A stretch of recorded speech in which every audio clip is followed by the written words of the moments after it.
منادی اعلان کرے گا میدان محشر میں، کوئی آدمی اعلان کر، وہ کہاں ہے لوگ؟ اور تو کس کو ڈھونڈ رہا ہے؟ فرمایا مجھے رب نے بھیجا ہے کہ وہ بندے ڈھونڈ کے لاؤ جو دنیا میں میری رضا کے لیے ایک دوسرے سے محبت کیا کرتے ہیں۔ وہ بندے ڈھونڈ کے لاؤ۔ بندے ڈھونڈے جائیں گے، یا رسول اللہ رب ان کا کیا کرے گا؟ تو نبی کریم صلی اللہ علیہ وسلم فرمانے لگے، رب فرمائے گا تم دنیا میں میری رضا کے لیے ایک دوسرے سے پیار کرتے تھے، آج میرے عرش کے سائے کے علاوہ سایہ کوئی نہیں، آج میں تمہیں اپنے عرش کے سائے میں جگہ عطا کروں گا۔ میری رضا کے لیے پیار کیا تم نے، میری رضا کے لیے محبت۔ خدا را تھوڑا تھوڑا لوگوں سے پیار شروع کریں۔ آپ یقین کریں، وہ پولیس والے سے آپ کہیں نا کہ تو اپنا رویہ ٹھیک کر، تو کہتے تو انہیں پتہ نہیں بندے کس طرح دا ساڑھنا سلوک کرتے ہیں۔ وہ بھی مطمئن ہے، وہ کہتا ہے اگر میں گالی گلوچ کر رہا ہوں تو میں ٹھیک کر رہا ہوں۔ وہ کہتا ہے یہ لوگ لائے کیس ہیں۔ آپ دیکھ لیں، آپ سمجھ لیں چیزوں کو۔ میں نے ڈاکٹر صاحب سے کہا کہ تھوڑی سی آپ لوگوں سے شفقت کریں، غریب لوگ آتے ہیں تو کہتے ہیں مفت دوائی دیں تو یہ بیچ دیتے ہیں جا کے۔ ہر شخص نے ایک دوسرے کے خلاف کہانی بنا لی، نفرت کے لیے کوئی نہ کوئی پلان کر لیا، ہمیں باتیں مل گئیں، ہم نے داستان سرائی کر لی، ہم نے اپنے ذہن کو اکٹھا کر لیا۔ مجھے بتلاؤ نا یار، اگر رسول کریم صلی اللہ علیہ وسلم اور باقی انبیاء بھی قوموں کے بارے میں یہ سوچتے کہ یہ بڑے ظالم ہیں، یہ بڑے چور ہیں، یہ بڑے ڈکیت ہیں، یہ بڑے غاصب ہیں، یہ کافر ہیں، منافق ہیں، تو بھلا ہو سکتا تھا؟ لوگوں کا فائدہ ہو سکتا تھا؟ وہ لوگ بڑے بڑے سخت گیر تھے، پر محبوب نے فرمایا وہ جو کریں گے وہ ان کا انداز ہے، اور ہم جو کریں گے وہ ہمارے رب نے ہمارے ذمے لگا کے بھیجا ہے۔ اپنی زندگی میں تلاش کریں اور پیار کریں اور اچھے لفظوں سے لوگوں کو یاد کریں اور خوبصورت لہجہ اختیار کریں اور ٹھنڈی اور اچھی باتیں کرنے کی کوشش کریں، اللہ کی رضا کے لیے، اللہ کی رضا کے لیے، اللہ کے بندوں سے پیار۔ یارو دیکھو، عورت ہو طوائف، زندگی ساری بیت جائے گناہوں میں، لیکن میرے نبی پاک فرماتے ہیں وہ رب کی رضا کے لیے کتے سے بھی پیار کر لے تو رب اسے جنت عطا کر دیتا ہے۔ تو کتے کو پانی پلا گئی، پر پلا گئی نا اللہ کی رضا کے لیے، اسے کوئی فائدہ تو نہیں تھا نا، وہ اللہ کی رضا کے لیے پلا گئی، تو رب کریم نے اس کے سارے گناہوں کو۔ کسی سے پیار تو کریں، خدا را کسی سے پیار تو کریں۔ اس سال میرے گاؤں کے میلے کی بھیڑ میں جو گم ہوا وہ ایک بھکارن کا لال تھا، اس غریب کو تلاش تھی متاع خلوص کی، اور مخلوق چپ رہی کہ یہ مشکل سوال تھا۔ یار کوئی شخص ایسا بچا ہی نہیں جس سے لوگ امید کریں، توقع کریں کہ مجھے یہ اپنا کندھا دے گا میں سر رکھ کے رو لوں گا۔ کوئی ایک ایسا شخص ملا ہی نہیں جس کے بارے میں لوگ کہیں کہ بڑا مخلص ہے یار۔ اتنی بڑی میرے محبوب کی امت، ہر حکومت غلط، ہر شخص غلط، ہر بندہ برا، ہر جماعت بری، اللہ کی رضا کے لیے کچھ لوگوں کے لیے فروغ محبت کا بھی فریضہ سر انجام دیں۔ کیسے لوگوں کو یہ بات سمجھائی جائے؟ حضرت ابو ادریس خولانی رضی اللہ تعالیٰ عنہ تابعی ہیں، حافظ منذری نے الترغیب و ترہیب میں لکھا ہے، فرماتے ہیں کہ حضرت ابو ادریس خولانی کہ میں دمشق کی جامع مسجد میں گیا تو میں نے ایک چمکدار چہرے والا، سیاہ داڑھی والا، چمکتے دانتوں والا خوبصورت نوجوان نبی پاک کی حدیثیں بیان کرتا دیکھا۔ اس کے چاروں جانب حضور کے غلام بیٹھے تھے۔ میں نے ایک شخص سے کہا یار بڑا حسین چہرہ ہے، بڑا ہی خوبصورت انداز ہے، کون ہے بندہ؟ انہوں نے کہا آپ نہیں جانتے، یہ صحابی رسول حضرت معاذ ابن جبل ہے رضی اللہ تعالی عنہ۔ حضرت معاذ ابن جبل کا انتقال بھی کوئی 40 سال کی عمر سے پہلے ہو گیا تھا، لیکن ان پر حضور کا اعتماد اتنا تھا کہ حضور نے اپنی حیات ظاہرہ میں گورنر بنایا انہیں صوبے۔ چمکدار دانت، حدیثیں بیان کر رہے ہیں۔ حضرت ابو ادریس خولانی رضی اللہ تعالیٰ عنہ کہتے ہیں رش بڑا تھا، میرے دل میں خواہش ہوئی کہ آج تو لوگ زیادہ ہیں، کل آؤں گا ملاقات کروں گا۔ کہتے ہیں اگلے دن میں اپنی طرف سے سب سے پہلے گیا، پر حضرت معاذ ابن جبل تو مجھ سے پہلے مسجد میں موجود تھے اور وہ نفل پڑھ رہے تھے، اللہ اللہ کر رہے تھے۔ تو میں نے ان کے ساتھ سلام لی، فرمانے لگے کیسے آئے ہو؟ تو میں نے کہا حضور کل آپ کو دیکھا ہے، آپ کی باتیں سنی ہیں، تو گویا آپ کا تو چہرہ ساری رات میری آنکھوں کے سامنے رہا، تو میں تو سویرے زیارت کی غرض سے حاضر ہوا ہوں۔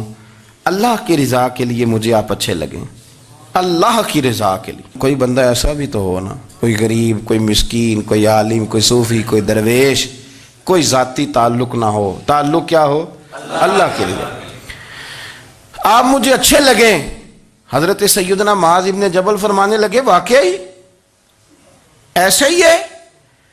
عرض کی حضور بالکل ایسا ہی ہے۔ تو فرماتے میں نے چادر لی ہوئی تھی، حضرت معاذ ابن جبل نے میری چادر کو پکڑ کے کھینچا، فرمایا پکی بات کر یار۔ میں نے کہا حضور پکی کر رہا ہوں۔ تو فرمانے لگے سن، پھر میں نے نبی کریم سے سنا ہے، رسول کریم علیہ السلام نے فرمایا جو دو بندے رب کی رضا کے لیے پیار کرتے آپس میں، اللہ ان دونوں سے محبت فرماتا ہے۔ سن پھر اس کو یاد رکھنا، اللہ ان دونوں سے محبت کرتا ہے۔ حضرت ابو ادریس خولانی سے کوئی پوچھتا تھا نا کہ دنیا میں جانا ہے تو سرمایہ کیا ہے، تو فرماتے تھے یہ جو میں نے چادر لی ہوئی ہے نا، اس چادر کے اندر میرا وجود ہے، اور وجود کے اندر میرا دل ہے، اور دل کے اندر میں نے حضرت معاذ ابن جبل کو رکھا ہوا ہے، میں نے وہاں ان کا ٹھکانہ بنایا ہوا ہے، وہاں ان کا ٹھکانہ ہے۔ یہ دور ہی نکتہ چی ہے، کہیں چھپ کے بیٹھ جا، اور جس دل میں تو مکی ہے وہیں چھپ کے بیٹھ جا۔ اقبال کہتے ہیں جس دل میں تو مکی ہے وہیں چھپ کے بیٹھ جا۔ دوستو، رسول اللہ صلی اللہ علیہ وسلم کے غلاموں نے مالک کی رضا کے لیے لوگوں سے پیار، فروغ محبت میں کردار ادا کیا، اور بہترین کردار۔ آپ اپنی زندگی میں کچھ چیزیں ایسی بنائیں جن میں فقط اللہ کی رضا کے لیے محبت، خالق کی رضا کے لیے پیار، خالق کی رضا۔ آپ یقین کریں اگر تھوڑا تھوڑا کر کے ہم اس محبت کو فروغ دیں نا اپنے دلوں میں، تو بہت سارے بادل چھٹیں گے۔ ہم نے نا وہ تیزی سے دولت کو، لالچ کو، میں اکثر کہتا ہوں کہ میاں بیوی کا جو رشتہ ہوتا ہے نا، اس کو اللہ پاک نے نا قرآن پاک میں اپنی نشانیوں میں سے ایک نشانی قرار دیا ہے۔ ان دونوں کی وجہ سے گھر چلنا ہے، بچوں کی پرورش ہونی ہے، نظام زندگی۔ آپ گھر سکون کے لیے جاتے ہیں، اطمینان کے لیے۔ آپ اپنے گھر کے اندر جیسے بھی ہوں، آپ کہتے ہیں یہاں مجھے کوئی پریشانی، یہ میرا اپنا بیڈ ہے، اپنا بستر ہے۔ لیکن اگر اسی رشتے میں جب آپ بیج بوئیں تو سب سے پہلے دولت کا بوئیں۔ اگر لڑکے والے یہ لالچ کرتے ہیں نا لڑکی کیا لے کے آئے گی، تو لڑکی والوں کا بھی لالچ ہوتا ہے کہ لڑکا کماتا کیا ہے، ان کو بھی پتا ہوتا ہے کہ کتنے پیسے لاتا ہے، کیا کمائی ہے، کتنا کچھ جھاڑو پھیر لیتا ہے۔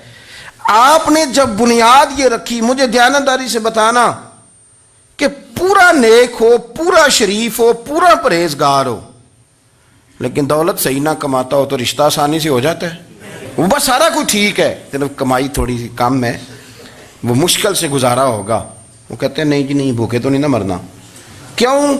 ہم نے اس کے اندر جب دولت کو شامل کر لیا، آ گئی دولت، تب جس رشتے کی بنیادی دولت پہ ہوگی وہاں آپ وفا تلاش کریں گے، وہاں آپ خلوص تلاش کریں گے، وہاں ہم للہیت تلاش کریں گے۔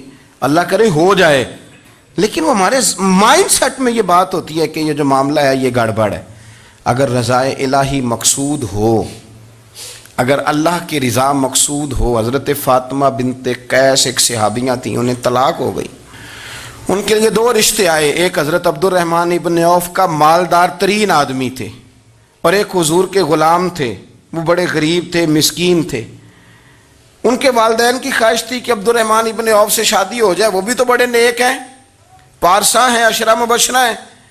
حضرت فاطمہ بنت قیس نے کسی بندے کی ڈیوٹی لگائی، کہنے لگی پتہ کرو نبی پاک کی رضا کیا ہے، حضور کی رضا کدھر ہے، تو پتہ چلا حضور کی خواہش غریب کی طرف ہے۔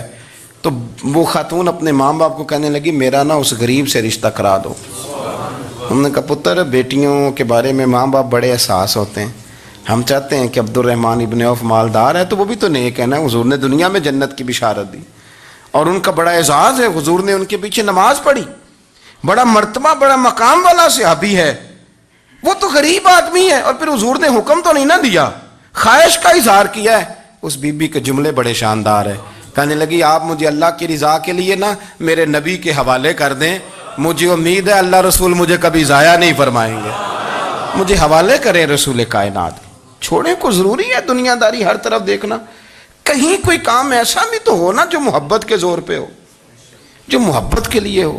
کوئی ہمارے پاس بڑے سارے لوگ آتے ہیں اور ہم اس قابل بھی نہیں جتنے لوگ آ جاتے ہیں، میں صحیح کہہ رہا ہوں، بالکل کوئی حیثیت نہیں، 1% بھی۔ جب پلٹ کے دیکھتے ہیں تو شرم آتی ہے کہ یار اتنی دور سے بندہ چل کے آ گیا، اس کو کیسے سمجھائیں، کس طرح کر کے۔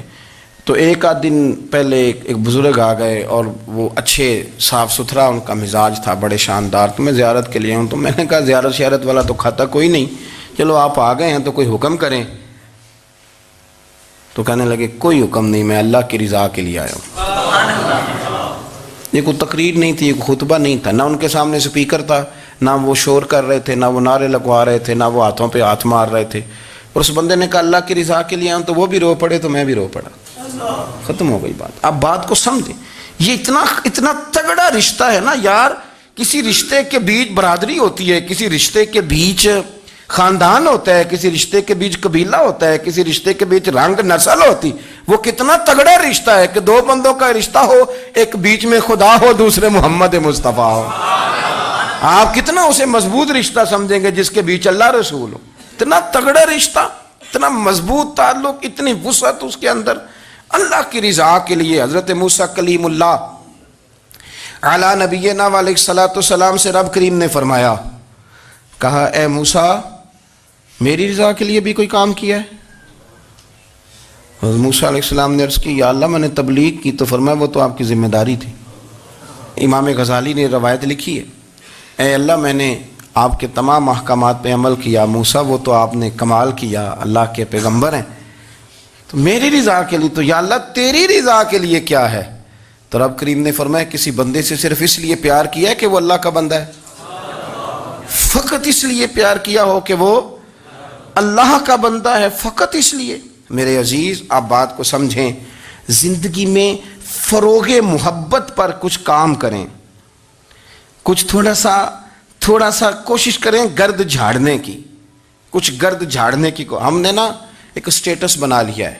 اب تو مسلمان پہلے فرقوں میں بٹے، قبیلوں میں بٹے، اب شہروں میں بٹ گئے. آپ کبھی گجرانوالا کے لوگوں سے پوچھیں نا گجرات، تو کہنے ہو گجرات والے تو اللہ بچائے، کہتے ہیں کہ نہیں؟ گجرات کے لوگوں سے پوچھے گجرانوالا تو کہتے ہوتے کھاندے ہی بڑا نے، کس کی بات کر رہے ہیں؟ تو گجرانوالا والوں سے پوچھیں لاہور والے، کہتے توبہ لاہوریا جے. صحیح کون ہے؟ کوئی بھی نہیں. کیوں؟ اس لیے کہ ہم نے ہر شہر کے لیے کہاوت بنا لی ہے. میں صحیح کہہ رہا ہوں، ہر قبیلے کے لیے کوئی نہ کوئی. یہ ہم نے ظلم کیا اپنی جان، یہ ہم نے زیادتی کی. کہانیاں بن گئی، کہاوتیں بن گئی، شہروں کے لیے، علاقوں کے لیے، قبیلوں کے لیے. مقصود کیا تھا؟ کسی طریقے سے نفرت پروان چڑھے. کھانا ہے نا، کھانا تو آپ جو کھانا کھاتے ہیں وہ اپنے ذائقے کے مطابق کھاتے ہیں. سندھ کے لوگ جو کھانا کھاتے ہیں وہ اپنے، آپ کا کوئی حق نہیں آپ ان کے کھانے پر تنقید کریں، اس لیے کہ ان کا ذائقہ وہ ہے. اور ان کا بھی کوئی حق نہیں وہ آپ کے کھانے پر تنقید کریں، اس لیے کہ آپ کا ذائقہ. لیکن طنز کرتے ہیں. جو بات سمجھانا چاہتا ہوں وہ یہ ہے کہ ہم طنز کرتے ہیں، تنقید کرتے ہیں. تضحیک آمیز لہجہ ہمارا ہوتا ہے. اس لہجے کے اندر کمزوری ہوتی ہے، اس کے اندر اس طرح کی بناوٹ ہوتی ہے کہ محسوس ہوتا ہے کہ ہم سامنے والے کو بڑا نفرت کی نظر سے دیکھتے ہیں. یہ رویہ کبھی اختیار نہ کریں. اپنی زندگی میں کوشش کریں خلوص کے ساتھ، للہیت کے ساتھ. میرے نبی پاک علیہ وسلم نے صحابہ سے پوچھا تھا بتاؤ دین کی مضبوط گرہ کون سی ہے؟ مضبوط گرہ دین کی. تو ایک صحابی نے کہا یا رسول اللہ نماز. 5 وقت مسلمان جمع ہوتے ہیں، ایک دوسرے کا حال احوال پوچھتے ہیں، تو اس گرہ میں مسلمان بندے رہتے ہیں. حضور نے فرمایا تم نے بات ٹھیک کی پر میری مراد کو نہیں پہنچے. ایک صحابی نے عرض کی یا رسول اللہ صلی اللہ علیہ وسلم زکوٰۃ، امیر غریب کو زکوٰۃ دیتا ہے تو دونوں کا رشتہ مضبوط ہو جاتا ہے، تو یہ بہت بڑی گرہ ہے. تو حضور نے فرمایا بات تمہاری ٹھیک ہے پر تم میری مراد کو نہیں پہنچے. تو تیسرے نے عرض کی حضور حج، مختلف رنگوں کے، قبیلوں کے، نسلوں کے، علاقوں کے لوگ آتے ہیں، ایک ہی لباس پہنتے ہیں، ایک ہی بولی بولتے ہیں، لبیک اللہم لبیک. تو یہ بہت بڑی مضبوط گرہ ہے.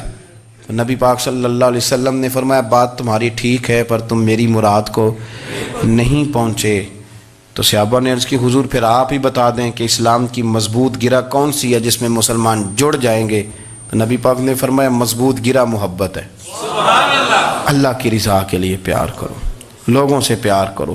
کوئی بندہ پھر تمہیں تلخ بھی ملے گا نا، تو تم چونکہ اس کے لیے نہیں کر رہے، اللہ کے لیے کر رہے ہو، تو پھر تمہارے لیے سہنا بھی آسان ہو جائے گا، دیکھنا اور پرکھنا بھی آسان ہو جائے گا. رضائے الہی کی خاطر لوگوں کا پیار. بخاری مسلم میں ہے، نبی پاک علیہ السلام نے فرمایا ایک شخص اپنی بستی سے چلا لمبے سفر پہ دوسری بستی جانے کے لیے، تو رستے میں فرشتہ ملا انسانی شکل میں. اس نے پوچھا کہاں جا رہے ہو؟ اس نے کہا اپنے بھائی سے ملنے جا رہا ہوں. فرشتہ پوچھنے لگا اس کا کوئی احسان ہے تمہارے اوپر، کوئی لین دین ہے؟ اس نے کہا نہیں. تو کہا پھر کیوں اتنا لمبا سفر کر رہے ہو؟ تو کہنے لگے یار میں اللہ کی رضا کے لیے اس سے پیار کرتا ہوں، اللہ کی رضا کے لیے تو اس لیے جا رہا ہوں. تو سنیں یہ بخاری مسلم کے لفظ ہیں. حضور فرماتے ہیں وہ فرشتہ کہنے لگا سن پھر، میں انسان نہیں میں فرشتہ ہوں، اور مجھے رب کریم نے بھیجا ہے یہ کہنے کے لیے کہ اگر تم دونوں اللہ کی رضا کے لیے ایک دوسرے سے پیار کرتے ہو تو اللہ تم دونوں سے پیار فرماتا ہے. اب یہ محبت فروغ کیسے پائے گی؟ اس کے لیے ایک تو یہ کہ اپنے دل کو تھوڑا سا سمجھائیں. آپ ارادہ کر لیتے ہیں نا، جب ذہن بنا لیتے ہیں کہ میں نے کوئی خدمت کرنی ہے، ذہن بن گیا، تو پھر اس کے لیے 2-3 لاکھ روپے 4 لاکھ روپے لگانے کی ضرورت نہیں ہوتی. پھر بندہ سٹاپ پہ کھڑے ہوئے کسی بابا جی کو پوچھتا ہے کہاں جانا ہے، تو کہتے ہیں میں نے ذرا یہاں قریب ہی جانا ہے، رکشہ تلاش کر رہا ہوں. تو آپ کا ذہن بن گیا نا خدمت کرنے کا. تو موٹر سائیکل پہ بٹھایا تو گھر چھوڑا ہے، واپس آئے تو دل بڑا ٹھنڈا تھا. لیکن آپ یہ بھی کہہ سکتے تھے کہ بابا جی بچے کیا کرتے ہیں سعودی عرب میں، تو یہ 200 روپیہ رکشے کو دیں، گھر چھوڑ آتا ہے، بچے اتنا کماتے کس لیے؟ دونوں باتوں میں فرق ہے. میری بات کی سمجھ آ رہی؟ آپ اللہ کی رضا